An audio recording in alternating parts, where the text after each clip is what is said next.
this becomes the standard operating procedure for it. Almost every launch they do now is all about pre-seeding. And many of you, I'm sure in this room, are gamers and watch movies all the time. You know that the entertainment industry and the gaming industry is very, very good at pre-selling and seeding content. We as marketers should start leveraging that. Don't take my word for it. Listen to what global CMO of Ford says.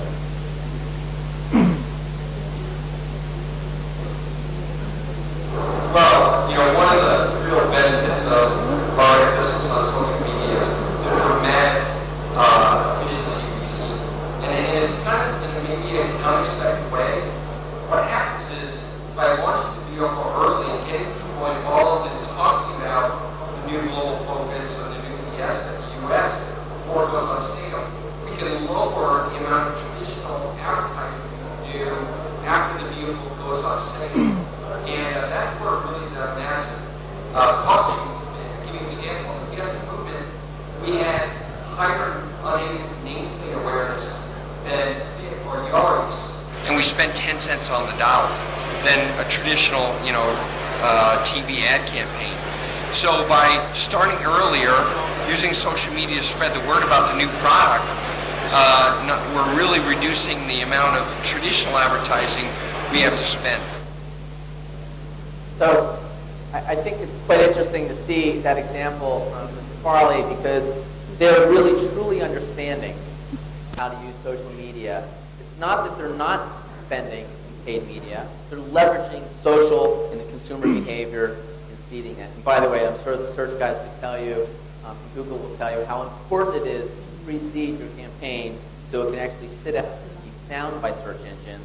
It takes actually much longer than we ever think about. So usually when we start advertising campaigns, we begin them and we have quite a lag before our search engine and our tagging catches up. As good as Google is, as fast as they are, it is very, very difficult for it to propagate. But by doing something like this, when you started paid advertising, think about the value that Ford had created because there were millions of people talking about their product, millions of consumers that had talked about it in conversations that pre-existed, that were instantly found and easily searched. Right? So huge value, thinking ahead, and it will likely change the way that we actually go to market. We have to be thinking about how to preset everything before we begin.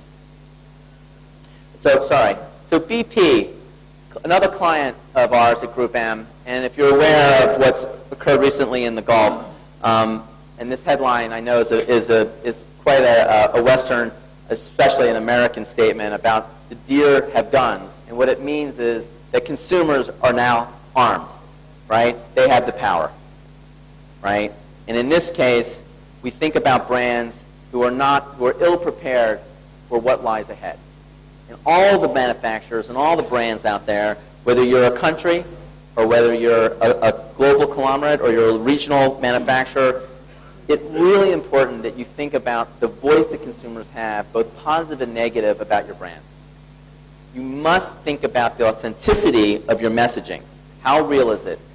Does it really resonate? Is it manufactured by you, or is it what the consumer really thinks about you? And I have a great story from A.J. Lafley, who just told this recently to me, which was P&G is a fantastic, and I was for a long time a strategist for Procter & Gamble, and they pride themselves on their packaging. They think they have the world's greatest packaging. They win all sorts of awards for it. They're just huge about what they do. And A.J. Lafley was with some consumers, and he was noticing as he did consumer visits to women's homes, and he went to the laundry room, he would look and see what was there, and he started noticing all these tools that were in the laundry room next to the detergent box, screwdrivers and razor blades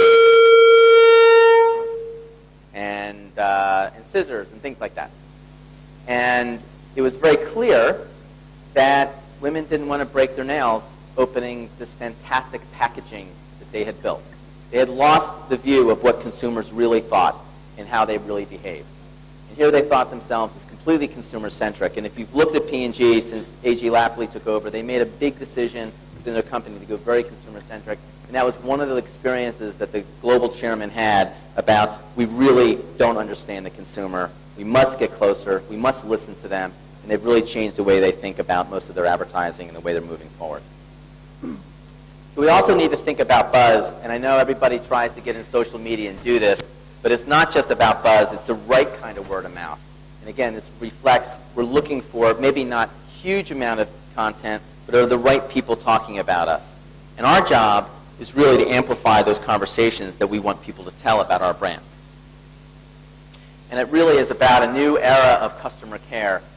This is a cable company in the United States called Comcast, and they had a very, very negative customer care reputation. In fact, it reputed was terrible, and it was very widely broadcast. Through a group that took an initiative, Comcast Cares, they completely changed the way people felt about their products and services, because their employees started interacting directly with the consumer, not just the customer care people. People who cared about Comcast, who were employees, started interacting.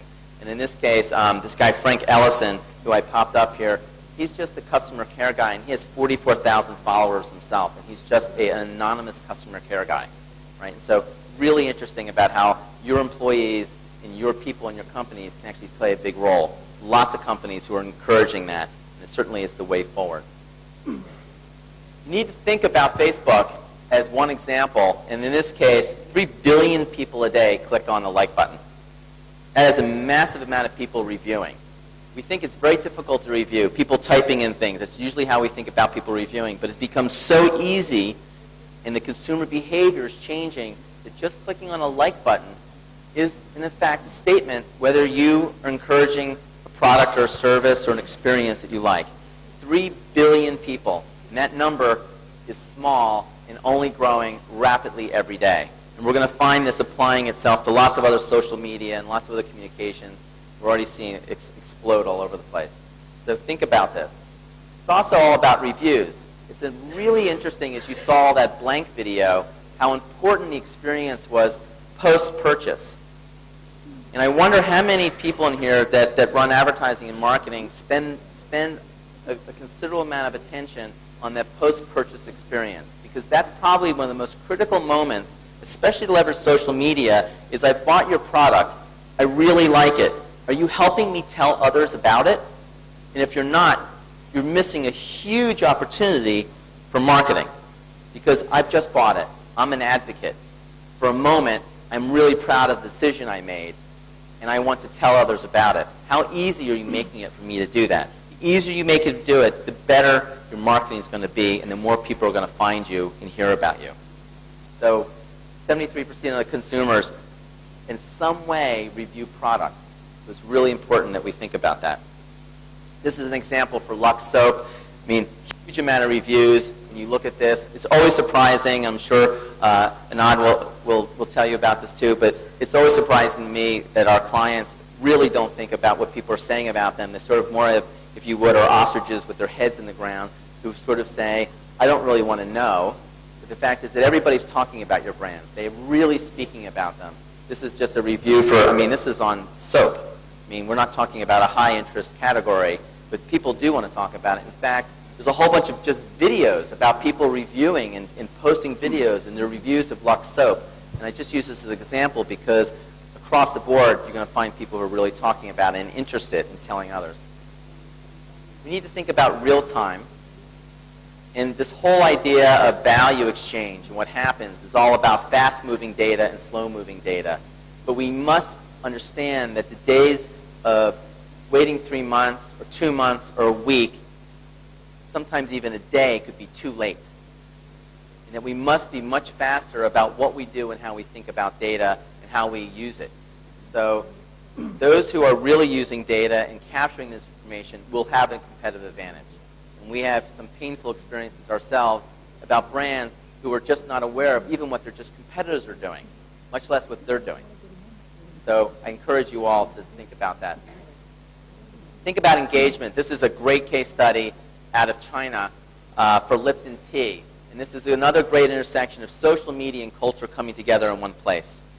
This is a very simple thing that happened. It was Chinese New Year. Lipton wanted to provide a New Year's message, so they created a message that you could send to another. We had 106 million engagements in 3 weeks. Over 80% of those engagements were word of mouth. We have all the data on what paid advertising did, both digital and non-digital, and 85% of what affected that scale had to do with one consumer telling another consumer, you should do this, and exchanging it. So the power in really creating content that is viral, that is engaging, that is contextual, is critically important. It can have a great success. So this is a fantastic example. You have to think about being intimate. And this is very difficult for brands and companies that have become monoliths. And what I mean by that, and this is another example how Ford, who really understands and gets this, is changing. This is the Ford.com site. I just snapped this last night, so this is a very current page. It looks like probably a lot of your company's brand sites look. It's a brochure, talks about cars. It's very separate, right? Here's our cars, here's what we do. But there's another site called the Ford Story, which are intimate conversations between consumers about their experiences of owning a Ford. It's of Ford employees, what it's like to work there. It's the exchange between them. And this is really the heart and soul of the Ford experience. And increasingly, this is where we're going to see many, many brands going to, is how do we get intimate, how do we get real, how do we get part of the conversation? And Ford is a great example, and you should really keep an eye on what they're doing because they are moving the ball forward very rapidly and seeing business success, as Farley said before, in what they're doing. You need to think about communities. Consumers are very, very, very connected to communities. They like to belong to that. I think Dell is probably one of the best examples of that. And this is the example of Dell Storm. I don't know how many of you are familiar with Dell Idea Storm. Any of you know what Dell Idea Storm is? So this really came out of a response to a specific criticism that Dell had, and they felt very disconnected. So what they did is they felt like, consumers felt like the brand stopped listening to them. So they created this place that allowed the users of Dell products to contribute ideas and vote on it. So you can promote or de-promote an idea. And for example, there was 100,000 people that wanted them to include Linux in their operating system. And Dell did, for free. Because 100,000 people voted on it, and they said, you should be doing this, we want it, and it happened. You're going to see more and more and more of this, of brands incorporating consumer feedback into the way they do business and being part of the journey. Think about solving your consumers' problems. Because at the end of the day, most consumers do not want you to talk about your brand. They want you to talk about their problems that you're solving. And in this case, Starbucks, again, is another brand that's reached out to the community, their community, and said, help us be a better company. Help us make better products. Help us make better services. You really know our brand. In fact, in many ways, you know our brand better than we do. So please tell us. And so Starbucks, my idea, is a contribution to that. Again, a very similar world of Dell, where they're incorporating their feedback, taking their ideas, and then actually enabling them in their stores, in their retail environments, and their products and services. Really, really interesting. Here's a guy from Forrester talking about really how to think about this in a very provocative way. Well, just imagine for a moment that you were in charge of marketing for feminine care products at Procter & Gamble, and you had to start to get your new customers interested, who are, of course, 12 and 13-year-old girls, and you want to talk to them about tampons. Well, man, if you don't want to talk about tampons, the 13-year-old girls really don't want to talk about tampons. So what they did is they decided to try and take an indirect approach. Instead of advertising, they created this. This is beanggirl.com. This is a community for 13-year-old girls. And if you look at this community, this is not a tampon community, because, of course, no one would go to that. This is a community about the problems of being a 13-year-old girl. This is about music, and about cliques, and about school, and about dealing with your parents, and about health problems with puberty, and about all of the stuff that are the problems of a 13-year-old girl. And I just want to emphasize this. You want to take a close look at this, because don't talk about your products. Most products are like tampons. People don't really want to talk about your products. It's just so obvious when I talk about feminine care products. But unless your product is incredibly exciting, what you really want to talk to people about is